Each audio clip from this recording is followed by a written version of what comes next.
नमस्कार शेतकरी बांधवांनो. आज मी तुम्हाला मातीच्या आरोग्याबद्दल एक महत्त्वाची माहिती देणार आहे. सध्या आपण पाहतोय की जास्त प्रमाणात रासायनिक खतांचा वापर केल्यामुळे जमिनीची सुपीकता कमी होत चालली आहे.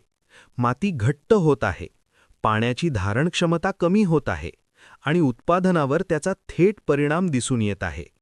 ही परिस्थिती टाळण्यासाठी योग्य उपाय करणं खूप गरजेचं आहे. त्यासाठी सर्वात प्रभावी उपाय म्हणजे जिप्समचा वापर.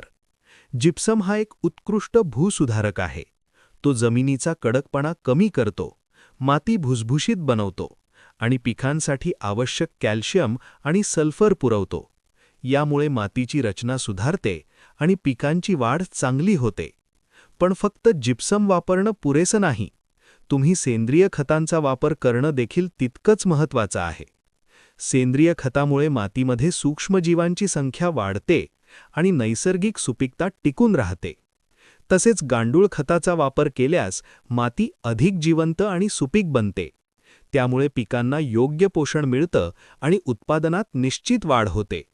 म्हणून सर्व शेतकरी बांधवांना माझी नम्र विनंती आहे, रासायनिक खतांचा अतिरेक टाळा आणि जिप्सम, सेंद्रिय खत आणि गांडूळ खत यांचा संतुलित वापर करा. यामुळे तुमची जमीन दीर्घकाळ सुपीक राहील आणि तुम्हाला अधिक उत्पादन आणि चांगला नफा मिळेल. मातीची काळजी घ्या, कारण मातीच तुमचं खरं धन आहे.